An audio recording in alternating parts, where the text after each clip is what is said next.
मंच पे नेताओं का टोटा हो रहा है और हमारे यहाँ मंच पे बोलन की जगह का टोटा हो रहा है। बोले कहाँ से?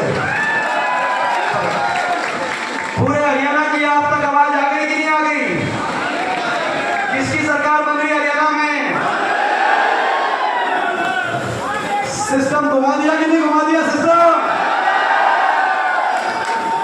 हरियाणा के कोने कोने से, हरियाणा के कोने कोने से एक ही आवाज आ रही है, बीजेपी की ये सरकार जा रही है, हुड्डा साहब के नेतृत्व में कांग्रेस पार्टी की सरकार आ रही है। देखो, मैंने नहीं कहा पारी है कि नारा लगाओ, ये अंदर से आवाज आई है, ये सच्ची आवाज है पूरे हरियाणा में, क्योंकि बीजेपी की सरकार ने हरियाणा को विकास की पटरी से उतार दिया। जो हरियाणा विकास का प्रतीक था, खुशहाली का प्रतीक था, आज 10 साल की बीजेपी की सरकार के बाद वो हरियाणा देश में नंबर 1 बन गया बेरोजगारी में, देश में नंबर 1 बन गया हरियाणा नशे में, देश में नंबर 1 बन गया हरियाणा अपराध में, क्राइम में, महंगाई देश में सबसे ज्यादा हरियाणा के अंदर महंगाई हो गई, हर घर का बजट बिगड़ गया और भ्रष्टाचार ऐसा आपने देखा होगा। डबल इंजन की बोलते थे, डबल इंजन की सरकार, बीजेपी जेजेपी की डबल इंजन, खट्टर साहब और दुष्यंत की डबल इंजन की सरकार, डबल इंजन फेल हो गए कि नहीं हो गए? डबल इंजन रह गए, डब्बे छूट गए, सही बात है ना।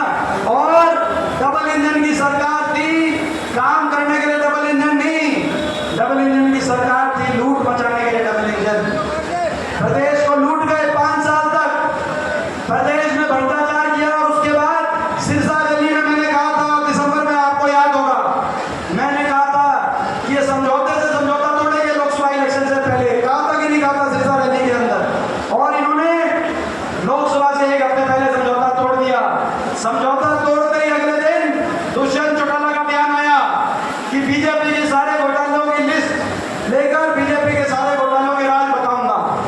अगले दिन खट्टर साहब का बयान आया, दुष्यंत चौटाला के सारे घोटालों की जांच कराऊंगा।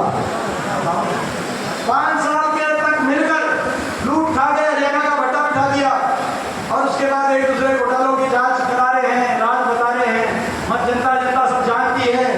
आज ऐसी सरकार नहीं देखी होगी जिसने हर बार को उलझा दिया, किसी को उलझा दिया पोर्टल में, किसी को उलझा दिया आईडी में, प्रॉपर्टी आईडी में, फैमिली आईडी में, नौजवानों को उलझा दिया कच्ची नौकरी में, सीटी में, पक्की भर्ती खादी की नहीं भी खादी बीजेपी, पक्की नौकरियां खा गई, पक्की नौकरी खत्म, 2 लाख सरकारी पद खत्म, 1.5 लाख पदों पर कौशल इनकम के आधार पर बिना रिजर्वेशन, बिना पेंशन, बिना मेरिट के बच्चे लगाकर उनका शोषण करने का काम हुआ।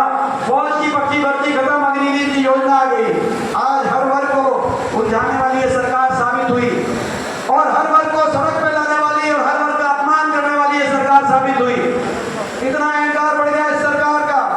आपको याद होगा किसान आंदोलन, 750 किसानों की जान की कुर्बानी लेने वाली ये सरकार साबित हुई।